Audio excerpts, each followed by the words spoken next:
Hey, business owners, would you like to fall in love with the numbers in your business? Would it be valuable to you to have financial clarity and complete confidence in the financial foundations of your business? Say that 10 times. Financial foundations of your business. Do you know that the foundation for financial clarity is in your beliefs and attitudes toward money? Have you ever thought about that? Because your beliefs and attitudes can shape your financial reality. Our special guest today, Michelle Cooper, definitely knows about this, and she's a true expert in this field. So listen up, because Michelle specializes in refining both the practical, the spiritual, and the energetic aspects of money, ensuring businesses thrive with clarity and purpose. So a big welcome to Michelle. I'm awesome Angie Engstrom, honoring the awesomeness in all of you. And I'm Deirdre Ascott. And I just want to say a big welcome to Michelle. We're so excited to have you here today. So welcome, Michelle. We're excited about the message you're going to be sharing with the audience. So a big welcome. Thank you so much. I am so excited about this conversation. It's what I love talking about, and I hope that I can provide your listeners with some really good, valuable tips. Yeah, I'm sure you can. Now, I know some of you might not know Michelle, so I'm just going to share a short bio for her. Michelle is an accountant, and she's a former CFO, and she has 13 years. And 13 years ago, she founded Alchemy Accounting and Bookkeeping, and she built it to the company it is today with more than 1,000 clients. Amazing, right?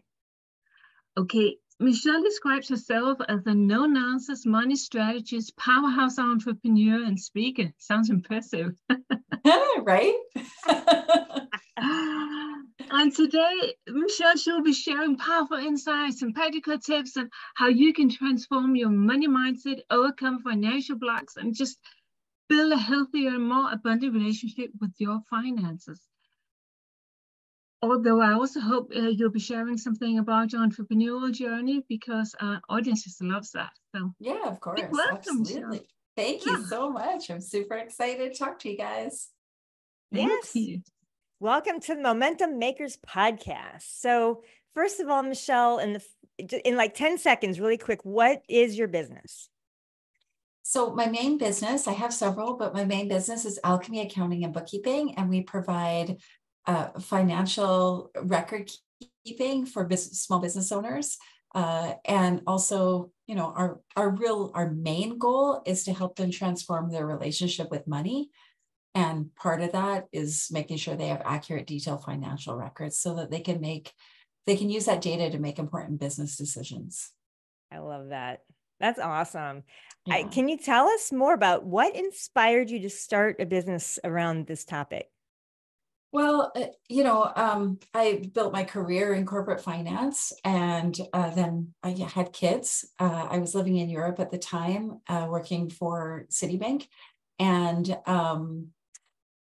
came back to Canada. I had 3 kids, all under 4. And when I got back to Canada, went into a job because my husband was we didn't have his work permit sorted out. So I had to go back to work. And it was just really hard to juggle the, like being a wife, a mom, a job, like all the things, right? And I ended up actually having a bit of a nervous breakdown, to be honest. It was just too much. From that, I decided to dip my feet into entrepreneurship, and I created a little boutique in my town. And I always say that was my 2-year MBA in entrepreneurship, because before that, I always worked with other people's money, and working with your own money is very different. And it was really the kickoff to understanding so much more about money, and in particular, women's relationships with money, that became a foundation of what I do today. That business only lasted 2 years, but along that way, I made some really great friendships and relationships with other small business owners. And I realized that in particular, the women felt very intimidated by this part of their business, and it was holding them back. So it was holding them back from their success with their business, but it was also holding them back from achieving the wealth that they really thought their business would give them. And so Alchemy was born by, just helping women sort out the financial chaos that they had created, because usually they had ignored this part of their business. And then helping them really understand their numbers, understand the story their numbers were telling them, and help them understand themselves more and their beliefs around money, their relationship with money, so that they could then sit in an empowered position with money, which doesn't mean you know everything about money or finances, but it means that you feel empowered and you are resourceful in this part of your business. So I'm not saying people need to know everything. They don't have to go and get an MBA. They don't have to go and learn to be an accountant or a bookkeeper, but they have to feel empowered and confident about this part of their business so that they can ask the right questions and get the right support. I love that. That's fantastic.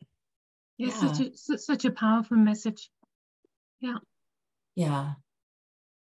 Now, Michelle, I know you help your clients in different ways, spiritually, and you also do it financially, more practical. Would you talk a little bit about exactly how you help your clients? Yeah, absolutely. So what I realized in my own journey is that it's like, I see it as kind of like a three-legged stool almost, right? Like there's the mindset piece. So there's what we think about money. It's what we believe. It's our history. It's what we were brought up with, like all of that, right? And then there's the kind of the spiritual component, the energetic component, like people talk about manifestation, your vibration or your frequency, or all of that kind of thing, right? How you're interacting with money. And then there's the actual like physical, right? Like, do you have reconciled financial records? Do you have outstanding bills? Do you have unfiled taxes? Are things messy? Now, if we clean up one area, like say we clean up the bookkeeping, but we don't look at the mindset or maybe the energetic component, then we're only doing one leg of the stool, right? Mm-hmm. If maybe we do two, but it's lopsided, it's going to fall over. And in my own experience, I had to look at all three and I had to combine it all together because really that provided that solid foundation. And I did this through trial and error myself, and you would think I would know better given my history, but I didn't, right? And I started with mindset and kind of ran with that train for a while and then realized, okay, well, my books are pretty clean and, things are pretty tidy there, but there was still something that was missing. And it was the energetics. I was still in a fight or flight energy state. My nervous system, I was still like in that survival, right? And so when I worked on all three at the same time, that's where I saw great momentum in my business. And that's where I saw a complete shift in my like lived reality with money, right? Where I started to have more than I needed, not just enough to get by or, whatever the situation was.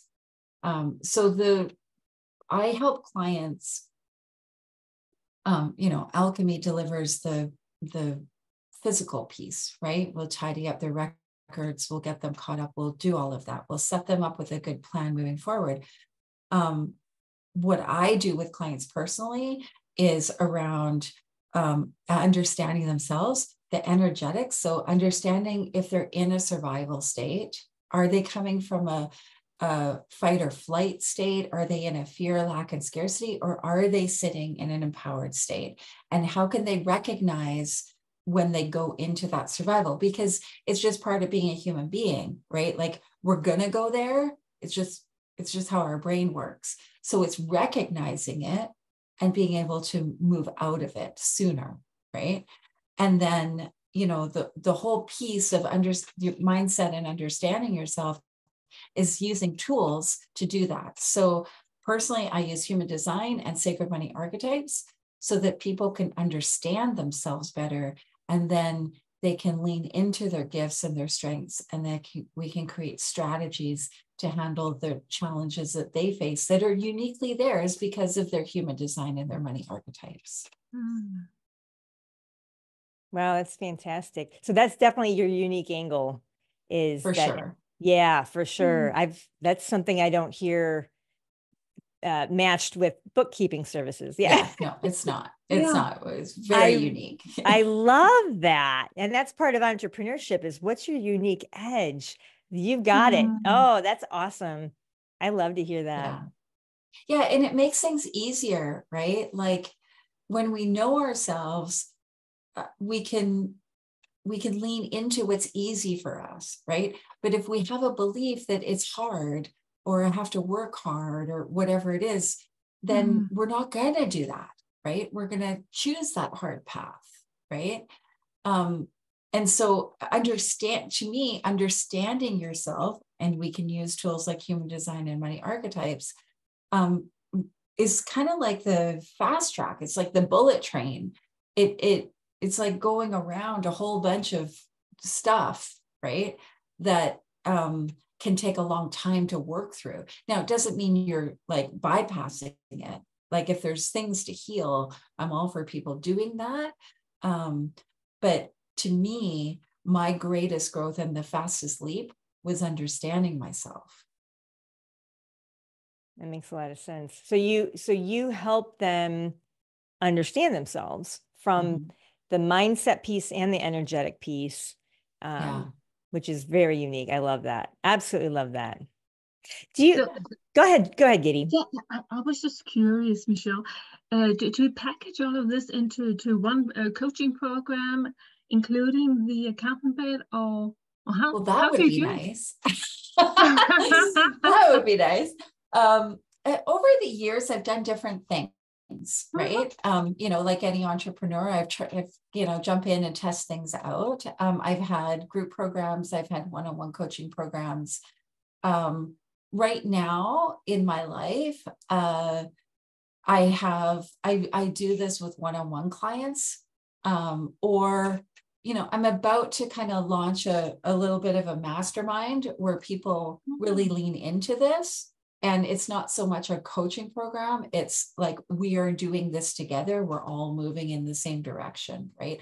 Which I kind of like the idea of better than a coaching program. I found, for me personally, I spent probably 6 or 7 years coaching in group and one-on-one, and I found it quite heavy on me. And that could be my own boundaries, but I found that I was wanting to support people a lot, and they leaned on me quite heavily, and it became a weight to bear. And I didn't have the right, I think, boundaries in place, which ended up becoming exhausting. But that's part of me understanding myself, right? Because like I said earlier, I went into a job and I burnt out, right? It wasn't the first time I burnt out, right? Like, I'm an overgiver. It's what I do, right? So for me, learning to establish boundaries is an important piece, right? But so for me, having a mastermind where people are feeling empowered to stand on their own 2 feet and do this together with a group of other women is something I feel more excited about than, like, say, coaching somebody. I do have a self-directed course called Sacred Money School. But again, like, I find people buy a course and they don't really do it. And I'm totally guilty of that too, right? And so I would say I probably don't really promote it that much, because I'm like, I don't want to take people's money if they're not going to do the thing, right? And I know that's not my responsibility, but it's there, and it does sell, like, it's got its own promotion and stuff. But I love it. It's so cool, right? But mostly right now in my world, I'm working with clients as a fractional CFO, and I am using the tools in that relationship with my clients. I love it. Absolutely love it. Tell us some success stories with your clients. Oh my goodness. There's quite a few. Oh, I'm sure. Whatever yeah. comes to mind first. Yeah, really great ones. Well, you know what? One of the most impactful ones, and not for the reason that people think, is the story of actually, he became a friend of mine, business owner, local to me, and we met in a networking group and became, kind of business buddies kind of thing. And one day he said, "Hey, I need to meet you for lunch, like today, like now." And so we went, and he said, either you help me figure this thing out, or I'm going to declare bankruptcy today. Like, it's one or the other right now, because I can't handle it anymore. It's too stressful. And so I was like, we'll figure it out. Like, just let me jump in there. Don't do anything. And we worked together for 2 years. We completely revamped his business. A lot of that came from him understanding his human design, his relationship with money, right? And how he felt so much like a victim in his business, like he was firefighting all the time, right? He also had lack of boundaries. And so people were taking advantage of him. And, we found that he had some employees stealing from him. Like, there was lots of stuff. 3 years after we started, like, we worked intense for 2 years. 3 years after we started working with him, so we were on solid ground for a good year. He sold his business for like almost 4 million. And so a lot of people think that's the win for me. It's absolutely not. The win was about 2 years in, when I got a call from his wife, and she said, "Thank you for giving me my husband back." Oh, And I that's was like, beautiful. right? Yes. Like, that's the win, right? And she was like, "And you gave my kids their dad back. Like, we're going to be forever grateful," right? So that's why we do what we do, because that's the stuff that matters. Sure, him walking away with $4 million is awesome, right? Who doesn't want to do that, right? But he could have walked away with $4 million, not seeing his kids, being divorced, or, something worse, right? So I'm really proud of that success story. That's awesome. I love that. My question on that story is, did he have a bookkeeper before you came in, or was he trying to run his? He was trying to do it himself. Right? Yeah. And, it's similar to a lot of times things I hear is like, well, I can't afford this kind of support, or, there's not enough cash to pay somebody. And it's like, that's actually not true. It's just something you think, and it might not cost as much as you think. And sometimes you have to look at where you are spending money, and reallocate things, right? Like, what is the priority, right? For him, the priority became cleaning this up. So we had to take a little bit of money out of kind of like lead gen and that kind of thing, to focus on this for a little while. And then once we got the cash flow established and like put into a more positive cash flow situation, which happened pretty quickly, because almost immediately I saw that he was like, somebody was stealing from him. So we could solve that drain of cash right away. Right. And then that freed up the money to, pay the bills kind of thing. But yeah, it's usually a business owner trying to do it all themselves. Isn't that interesting? So poking on that a little bit more. So have you ever had a client come to you and say, "Oh, my other bookkeeper stole from me"? Has that ever happened? Yeah, for sure. And we've discovered that even, right? Yeah. Where the business owners, like, they come to us and saying, something feels off. I'm not sure. I will always have a look in a client's books before we take them on. And I will always do a screen flow recording showing them what I'm seeing. And often those things pop out to somebody who's experienced in this, right? So for sure, we've had situations where the business owner knew the bookkeeper stole from them, And we've had situations where I've said, hey, this person is stealing from you. The sweet spot, if you want to call it that, for that to start to happen is usually around $1 million, like 900,000 to $1 million, because there's enough cash coming in at that level that it hides some of the problems, right? If you had somebody stealing from you and you were making a couple $100,000, you're going to know right away. But at $1 million, you can't keep your can't keep your eyeballs on all of the transactions, right? And depending on your business model, it could be thousands of transactions, right? There's no way you can keep your eye on that. So that's where we see a significant risk for clients. And then it just goes up from there, right? That's a great checkpoint. I like that, right around that $1 million mark. That makes a lot of sense. So can you speak to that business owner out there right now who does not have a bookkeeper, and maybe they even have, like, that's probably one of the objections they could have is, I don't trust, how do I trust a bookkeeper, to not steal from me? Like, can you speak to that a little bit? Yeah, well, there's in regards to trust, first of all, you want to do your own due diligence, right? So a referral is great. If you want to interview bookkeepers, accountants, business owners who provide these kind of services, and get a reference, ask to talk to some former clients or current clients, right? We always offer that because I think that that's really important. You are sharing very important confidential information with these people. You want to also make sure that they have really solid data protection in place. So firewall, software, like all of those kind of things.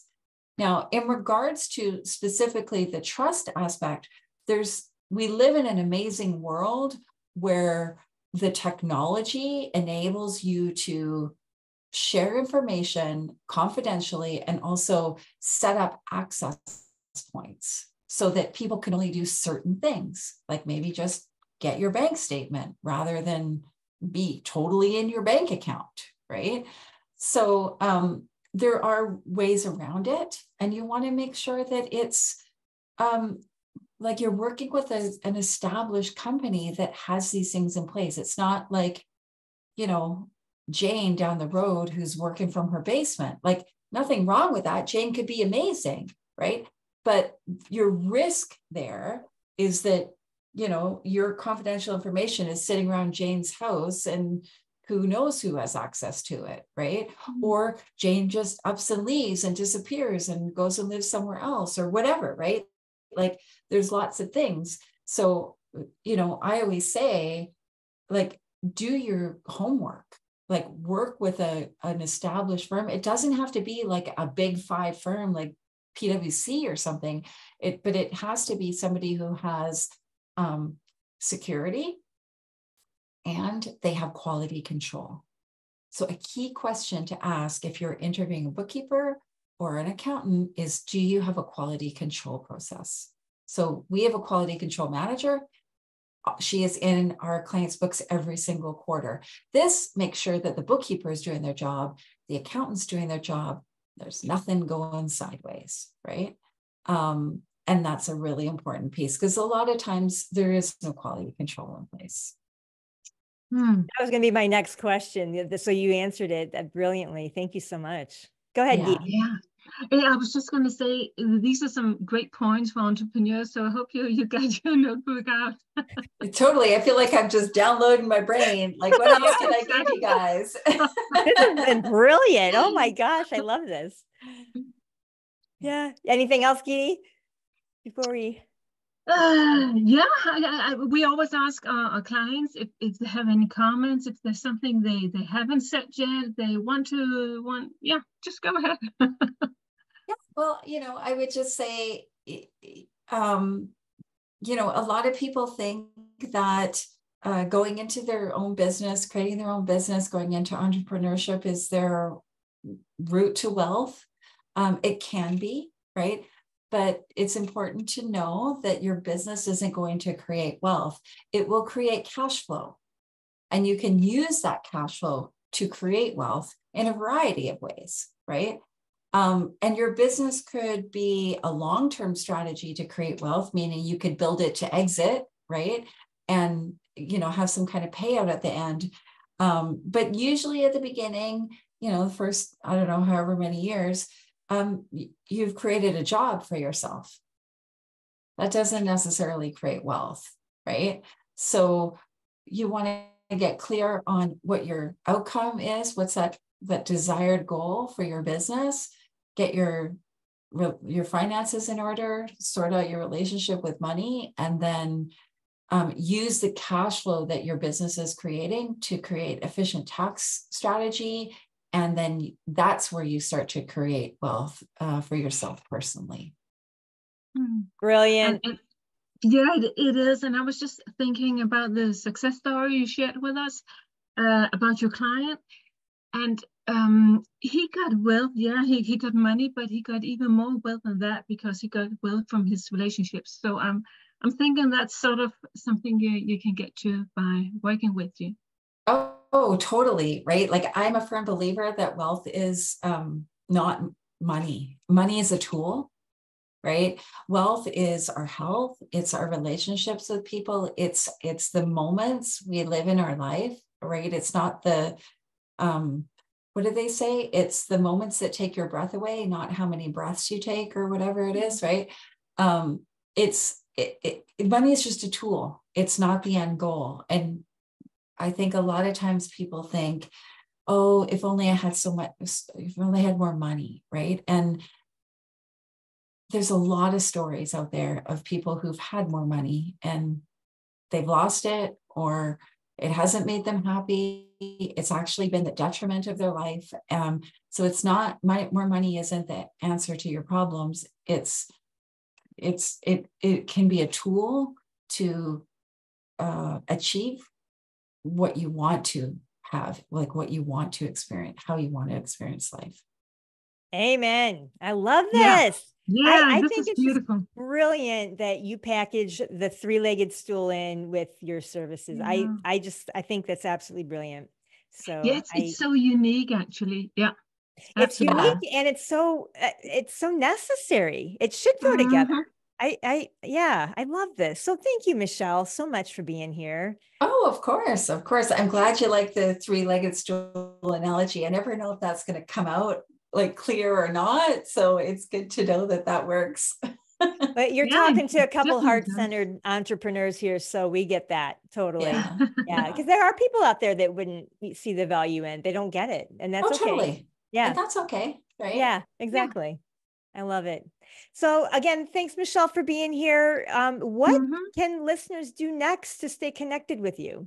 Yeah, so I'm on social media as Michelle B. Cooper. They can find me anywhere: LinkedIn, Facebook, Instagram, TikTok, doesn't matter. And really the best place to see everything that I do is my website, which is michellebcooper.com. And from there, you can see the different businesses or my podcast or anything like that. So that's probably the best. Yeah, I'm definitely going to check out your podcast. That's awesome. Yeah.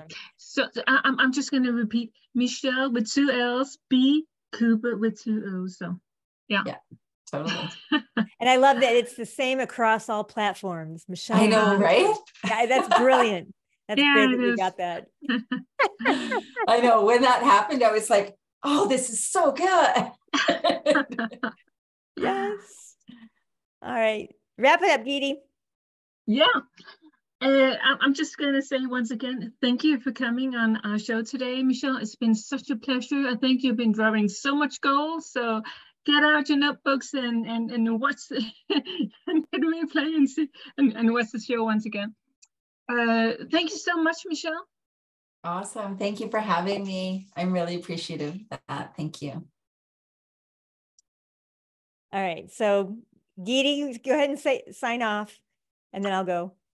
I'm Geeta. And I'm awesome, Angie.